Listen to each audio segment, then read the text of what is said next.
Before Cleopatra, before the rise of Rome, before Europe even dreamed of empires, there was Sheba, a queen of gold and wisdom, a name whispered in temples and sung by merchants who crossed the Red Sea. Her beauty was said to rival the sun, her kingdom overflowing with spices, ivory, and power. But behind her legend lies a truth that history tried to bury, a truth about race, empire, and the rewriting of Africa's greatness. This is the dark truth about the Black Queen Sheba. Long before Europe mapped the world, there was a powerful African civilization stretching across the Horn of Africa, Ethiopia and Eritrea. It was called DMT, the ancient heart of the Sheban Empire. Its people built stone temples, carved inscriptions in the Sabaean script, and traded gold, frankincense, and myrrh with Egypt and Arabia. Their ships sailed across the Red Sea, connecting Africa to the Middle East. The Bible calls her the Queen of Sheba. Ethiopian tradition calls her Makeda, but the world remembers only the name Sheba because her African roots were deliberately blurred, rewritten to fit another story. In the Book of Kings, Sheba visits King Solomon, bringing gifts of gold and precious stones to test his wisdom. The scripture says she spoke to him with all her heart, but Ethiopia tells a deeper version, one the West rarely mentions. According to the Kebra Nagast, Sheba was not merely curious, she was a ruler of equal stature, a black queen from a land of scholars and warriors. When she met Solomon, it was not submission, it was diplomacy. Two monarchs, one of Israel, one of Africa, face to face. Their meeting changed history. From it was born a child, Menelik I, the first emperor of Ethiopia, founder of the Solomonic dynasty that would rule for almost 3,000 years.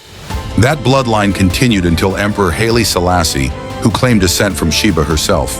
If Sheba was African, black, and powerful, why did later art show her as fair-skinned or Arab-looking? Because history is written by those in power. When European empires rose, they reimagined the world through their own image. Biblical figures were painted white. African civilizations were described as mysterious or lost. Renaissance painters depicted Sheba as a pale princess from Arabia. Hollywood later followed the same script, turning Africa's queen into a background character in her own story. But the dark truth is this: these changes weren't accidental. They were part of a centuries-long process of erasing black royalty from the roots of world civilization. Modern archaeology has uncovered what ancient storytellers already knew. In Yeha, northern Ethiopia, stand ruins of a massive temple, its inscriptions written in the same language used by ancient Sabaeans. Excavations reveal trade goods from across Africa and Arabia. African DNA, African architecture, African rule. Even the Egyptians wrote about the land of Punt, a wealthy African kingdom across the Red Sea that matches the location of Sheba's empire. They called it Tanacher, the land of the gods. So if her gold came from Africa, her people were African, and her power rose from African soil. Then Queen Sheba was not a foreign visitor to Africa. She was Africa. Sheba's story isn't just about beauty or romance, it's about power.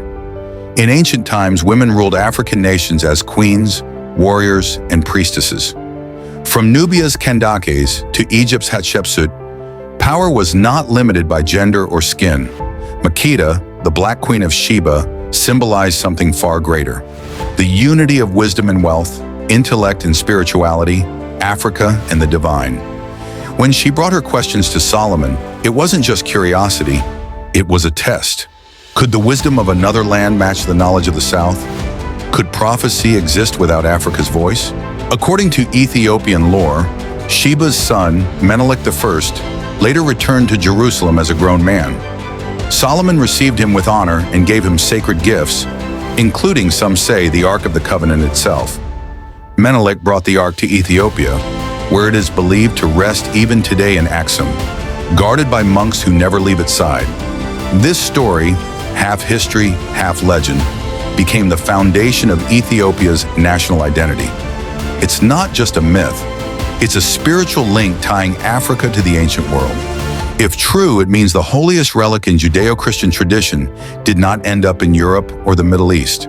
It ended in Africa, under the protection of Sheba's descendants. For centuries, Western scholars dismissed these African traditions as fables. They couldn't accept that Africa held its own wisdom, its own Bible, its own holy dynasties. But now archaeology, linguistics, and even genetics are rewriting that narrative. Every new discovery brings Sheba closer to her true form, a black queen whose empire shaped 2 continents. The silence about her blackness wasn't just oversight, it was control. To colonize Africa, the world had to forget that Africa once taught the world, so they erased her image. They turned her golden crown into a myth, but the truth survived. In the songs of priests, the chants of the Beta Israel, the murals of Aksum, and the pride of African bloodlines that trace back to her throne. Today, Queen Sheba rises again, not from a temple, but from memory. Artists, historians, and filmmakers are reclaiming her story, restoring the black woman who ruled an empire of wisdom. In movies like 3,000 Years of Longing, she appears once more as the radiant African queen she was meant to be, a symbol of beauty, power, and intellect, long before colonial borders divided Africa. The dark truth is this: Sheba was never lost.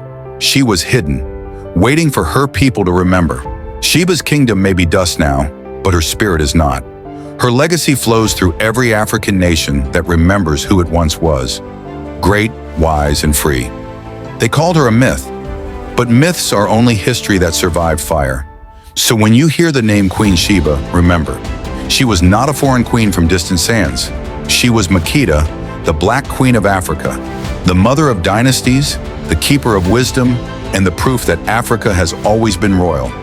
Her story is not ancient history, it's a mirror, reflecting the greatness that still lives in us all.